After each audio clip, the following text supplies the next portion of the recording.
Inovasi pengolahan dan pemasaran produk pertanian. Jadi ini merupakan persembahan dari kelompok 6 yang terdiri dari Mediska Cika dengan NIM 18030853, Jeremy Joy Nababan dengan NIM 18030887, dan di Sinaga 17030822, dan Muhammad Ali 17030881.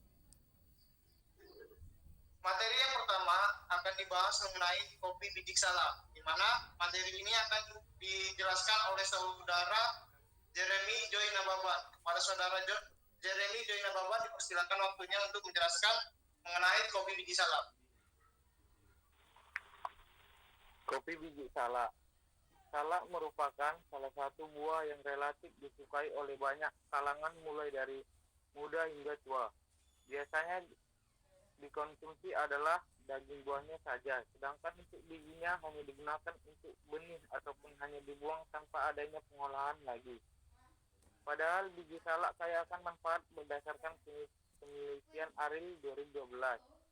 Diketahui bahwa dalam biji salak terdapat air 54,84%, lemak 0,48%, protein 4,22%, dan karbohidrat 38,9%. Latar belakangi keberadaan biji salak yang belum teroptimalkan dan juga kandungan komponen-komponennya, maka biji salak dapat dikembangkan menjadi bahan dasar produk minuman yaitu kopi. Untuk harga yang ditawarkan relatif murah, yang dapat menjangkau seluruh kalangan, dengan adanya kopi biji salak ini diharapkan dapat meningkatkan penjualan biji salak. Pengolahan biji salak menjadi kopi dilakukan dengan cara, langkah pertama yang harus dilakukan adalah mencuci dan membersihkan biji salak yang tua, kemudian keringkan, lalu dikeringkan di sinari matahari. Setelah kering, dilakukan penyaringan hingga biji salak berwarna hitam. Kemudian ditumbuk halus lalu disaring. Langkah terakhir bisa diseduh dengan air panas dan tambahkan gula secukupnya. Pada tahap ini, pemanasan menargetkan masyarakat umum, pelajar maupun pekerja kantoran dengan cara online maupun offline, yaitu dengan cara lewat sosial media dan berbagai macam platform penjualan, ataupun dengan cara sosialisasi pengenalan produk tersebut. Analisis SWOT. Yang pertama, faktor strength. 1. Memiliki rasa yang unik. 2. Belum banyak diproduksi.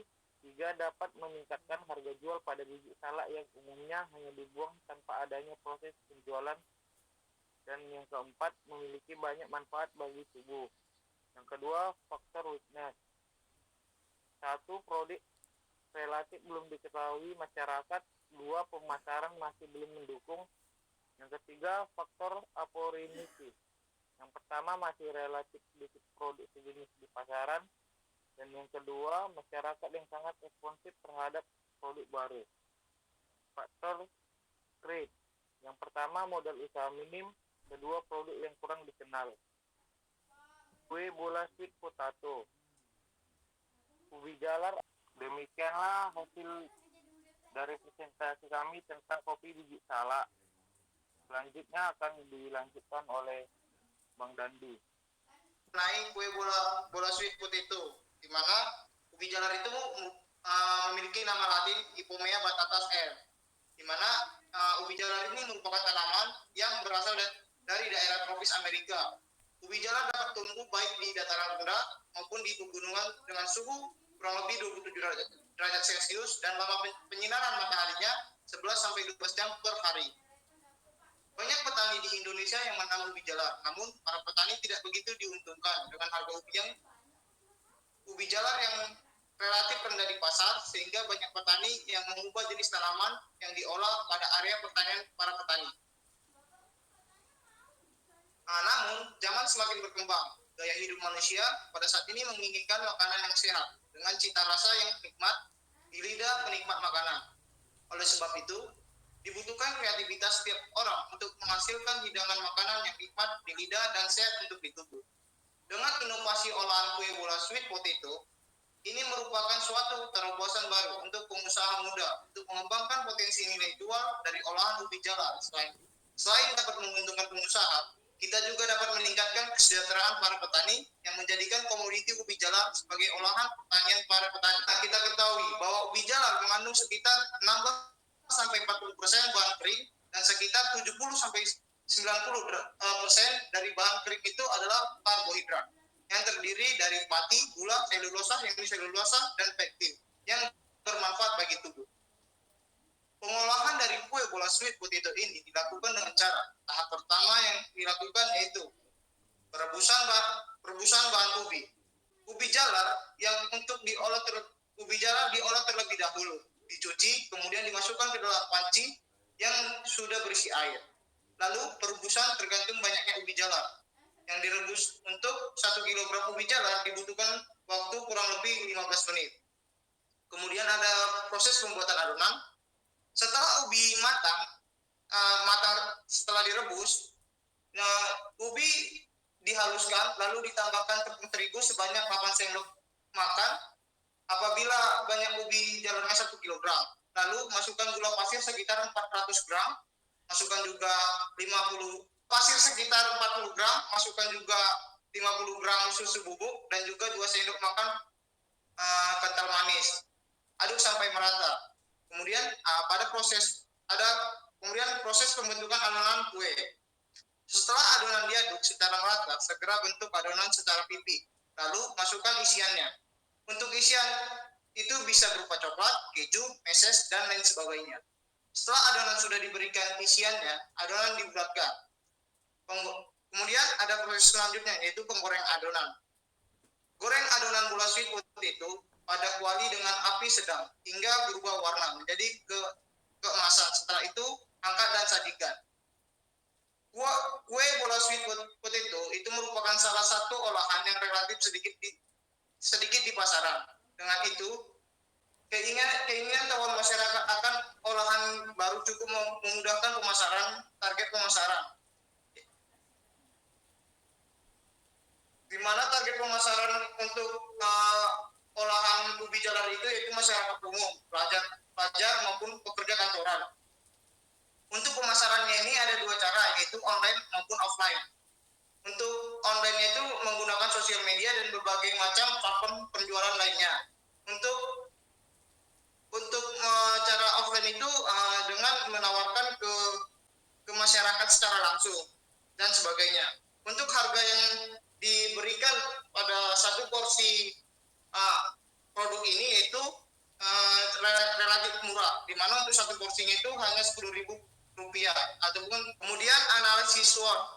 Untuk analisis SWOT ini terdiri dari strength, weakness, opportunity, dan treatment. Untuk strength-nya itu yang pertama, produk ini memiliki rasa yang unik, belum banyak diproduksi, dapat meningkatkan harga jual ubi jalar di pasaran, dan terakhir itu memiliki cita rasa yang nikmat dan unik serta baik untuk ketubuhan. Untuk weakness produk ini yaitu harga bahan tidak menentu dan pemasaran masih belum mendukung. Untuk opportunity pada produk ini itu masih relatif sedikitnya produk sejenis di pasaran. Ya, kemudian masyarakat yang sangat responsif terhadap produk baru. Dan terakhir itu treatment untuk produk ini yaitu model usaha yang minim dan produk yang kurang dikenal. Sekian penjelasan mengenai kue bola sweet potato. Selanjutnya akan dijelaskan mengenai es krim jahe yang dipaparkan oleh saudari Meliska Cika. Es krim jahe. Es krim jahe ini merupakan inovasi es krim yang bertujuan sebagai produk olahan makanan yang baik untuk kesehatan. Dengan adanya inovasi es krim ini dapat membantu untuk mengurangi ketergantungan masyarakat terhadap makanan instan yang kurang sehat. Kandungan jahe dan kencur dalam es krim ini dapat menjadi solusi alternatif terhadap makanan instan yang lebih sehat. Inovasi olahan es krim jahe ini dapat menjadi produk yang akan relatif diminati dari berbagai kalangan mulai dari anak-anak hingga dewasa, di mana kita ketahui bahwa es krim sudah banyak digemari oleh masyarakat, tetapi untuk es krim ini tentunya akan lebih menarik minat karena produk es krim ini tentunya lebih sehat dan memiliki manfaat yang baik bagi tubuh. Untuk harganya relatif murah, yaitu 4.000 per porsinya. Target pemasaran pada usaha ini menargetkan mulai dari anak-anak hingga orang tua karena produk ini dapat dikonsumsi dari berbagai kalangan usia. Isi SWOT-nya, faktornya itu ada strength, weakness, opportunity, threat. Strength-nya itu pertama memiliki rasa yang khas, kedua belum banyak dikonsumsi, tiga dapat meningkatkan harga jual jahe di pasar, empat memiliki cita rasa yang nikmat dan unik serta baik untuk tubuh. Weakness-nya, satu, harga bahan tidak menentu, kedua, pemasaran masih belum mendukung, tiga, produk tidak dapat tahan lama di suhu yang panas. Opportunity, pertama, masih relatif sedikit produk sejenis di pasaran, dua, masyarakat yang sangat responsif terhadap produk baru. Threat-nya, satu, modal usahanya minim, produk yang kurang dikenal, ketiga, adanya pesaing yang lebih unggul. Demikian penjelasan dari es krim jahe ini. Selanjutnya saya akan menjelaskan mengenai mie sawi hijau. Sawi hijau merupakan salah satu jenis sawi merupakan salah satu jenis sayuran yang sangat dikenal di kalangan konsumen. Rasanya mudah diterima oleh lidah konsumen dan mempunyai nilai komersial dan prospek yang cukup baik. Sayuran sawi memang merupakan salah satu jenis sayuran yang digemari oleh masyarakat Indonesia. Dengan adanya inovasi mie sawi hijau, diharapkan masyarakat ataupun anak-anak yang sulit makan sayur dapat mengkonsumsinya karena mie sawi hijau ini setara memakan sawi pada umumnya. Tentunya memiliki rasa lebih enak dan kaya akan manfaat bagi kesehatan tubuh. Pengolahan dari mie sawi hijau ini dimulai dari penanganan pasca panen yaitu pencucian dan sortasi. Lalu sayur sawi siap dipakai dalam pembuatan mie. Sawi di blender terlebih dahulu, jika sudah halus lalu ditambahkan tepung terigu dan garam, lalu dicampur dengan sawi yang sudah di blender tadi. Kemudian diamkan beberapa saat, lalu mie dapat digiling untuk menjadi mie. Untuk pemasaran dari mie sawi hijau ini menargetkan masyarakat umumnya, pelajar maupun pekerja kantoran. Untuk proses pemasaran mie sawi hijau ini dilakukan secara online maupun offline, yaitu dengan cara lewat sosial media dan berbagai platform penjualan lainnya. Ada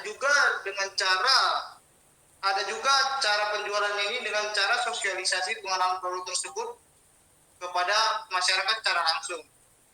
Untuk harga produk yang ditawarkan relatif murah, yaitu Rp4.000 per bungkusnya. Adapun analisis SWOT dari mie sawi hijau ini yaitu untuk strength-nya, yang pertama memiliki rasa yang khas, kedua belum banyak diproduksi, ketiga dapat meningkatkan harga jual sawi hijau di pasaran, keempat memiliki cita rasa yang nikmat dan unik serta baik untuk tubuh. Kemudian untuk faktor weakness-nya, yang pertama itu harga bahan tidak menentu, yang kedua itu pemasaran masih belum mendukung. Untuk faktor opportunity, yang pertama itu masih relatif sedikit produk sejenis di pasaran. Yang kedua itu masyarakat yang sangat responsif terhadap produk yang baru. Kemudian untuk faktor treatment-nya, terdapat ada 3 poin. Yang pertama itu umur usaha yang minim, yang kedua itu produk yang kurang dikenal, dan yang ketiga itu adanya persaingan yang lebih unggul. Sekian penjelasan dari mie sawi hijau. Untuk selanjutnya dijelaskan mengenai dodol buah naga. Baik, saya akan melanjutkan dodol buah naga. Buah naga merupakan salah satu buah yang cukup umum dikonsumsi oleh masyarakat Indonesia. Buah naga termasuk jenis buah rendah kalori. Dalam seporsi buah naga, sekitar 100 gram, hanya terdapat sekitar 60 kalori. Buah ini juga sama sekali tidak mengandung lemak. Dodol merupakan salah satu makanan yang sudah banyak diproduksi di Indonesia. Tetapi semakin lama olahan dodol ini semakin tidak disukai karena kalah asing dengan produk kompetitor lainnya. Oleh karena itu, dibuat inovasi olahan dodol buah naga di mana kita tahu buah naga tidak memiliki kandungan gizi pada buah naga cukup tinggi. Dengan adanya inovasi dodol buah naga ini diharapkan dapat meningkatkan penjualan dari dodol dan buah naga. Di dodol buah naga ini yang pertama, siapkan peralatan serta bahan-bahannya. Lalu cuci buah naga, lalu potong dan ambil dagingnya. Kemudian larutkan tepung ketan dengan menggunakan 2 gelas santan ketan kental. Terus masukkan buah naga, gula pasir, serta gula merah. Dimasak sampai mendidih. Masukkan tepung ketan yang telah dilarutkan dan masukkan adonannya sambil terus diaduk. Apabila adonan sudah tidak menempel pada wajan, maka hal tersebut menandakan bahwa dodol telah masak. Kemudian diangkat apabila telah dingin, maka bungkus dengan plastik sesuai dengan keinginan. Untuk pemasaran dodol buah naga ini, target pemasaran yaitu masyarakat umum, pelajar, maupun pekerja kantoran dengan cara online maupun offline, yaitu dengan cara lewat sosial media dan berbagai macam platform penjualan, ataupun dengan cara sosialisasi pengenalan produk tersebut. Untuk harga yang dipatok pada dodol buah naga ini relatif murah, yaitu Rp10.000 per bungkusnya. Untuk analisa SWOT-nya, yang pertama ada street. Itu memiliki rasa yang khas. Yang kedua, belum banyak diproduksi. Dan yang ketiga, dapat meningkatkan harga jual buah naga di pasaran. Yang keempat, memiliki citra rasa yang nikmat dan unik serta baik untuk tubuh. Weakness-nya, yang pertama, harga bahan tidak menentu. Yang kedua, pemasaran masih belum mendukung. Opportunity-nya, yang pertama, masih relatif sedikit produksi di pasaran. Yang kedua, masyarakat yang sangat responsif terhadap produk baru. Untuk threat-nya, yang pertama, modal usahanya minim. Yang kedua, ada produksi sejenis yang sudah lebih dahulu beredar. Yang ketiga, persepsi masyarakat mengenai dodol dengan rasa yang tidak lazim, yaitu buah naga. Baik, sekian dalam menjelaskan dodol buah naga ini. Kacang merah. Tempe adalah makanan asli dari Indonesia yang mana merupakan salah satu makanan yang banyak dikonsumsi. Tempe pada umumnya dibuat dari kedelai, tanpa digiling, dimasak, dicampur dengan starter tempe, tapi dengan inovasi tempe dapat diubah yang awalnya berbahan kacang kedelai diubah menjadi kacang merah. Dengan adanya pengubahan bahan utama dapat mengurangi tingkat penggunaan kacang kedelai. Tempe merupakan produk setengah jadi yang dapat diolah menjadi berbagai makanan. Tempe kacang merah kaya akan manfaat bagi kesehatan tubuh, di mana kita ketahui kacang merah mengandung protein 22,7%, karbohidrat 57,7%, lemak 1,0%, serat pangan 18,8%, mineral 3,5% yang baik dikonsumsi dalam jangka panjang. Pengolahan dari tempe kacang merah memiliki proses pembuatan tempe secara umum melewati tahapan proses perendaman, perebusan, dan fermentasi. Untuk target pemasarannya, usaha ini ibu rumah tangga, usaha rumah makan, dan mahasiswa, di mana kita ketahui bahwa ibu rumah tangga sering menggunakan tempe sebagai lauk yang dikonsumsi. Untuk harga yang ditawarkan yaitu Rp3.000 per bungkusnya. Analisis SWOT-nya. Faktor pertama, strength. 1. Memiliki rasa yang khas. 2. Belum banyak diproduksi. 3. Dapat meningkatkan harga jual kacang merah di pasar. Yang keempat, memiliki cita rasa yang nikmat dan unik serta baik untuk tubuh. Dan yang kelima, memiliki mutu yang baik. Faktor weakness. Yang pertama, harga bahan tidak menentu. Kedua, pemasaran masih belum mendukung. Dan yang ketiga, faktor opportunity. Satu, masih relatif sedikit produk sejenis di pasaran. Dan yang kedua, masyarakat yang sangat responsif terhadap produk baru. Yang keempat, faktor risk. Yang pertama, modal usaha minim. Yang kedua, adanya produk sejenis yang sudah lebih dulu beredar. Yang ketiga, persepsi masyarakat mengenai tempe dengan rasa yang tidak lazim, yaitu kacang merah. Sekian penjelasan dari inovasi pengolahan dan pemasaran produk pertanian dari kelompok 6. Lebih dan kurang kelompok 6 meminta maaf kepada semua orang yang akan mendengarkan dan menonton video ini. Terima kasih.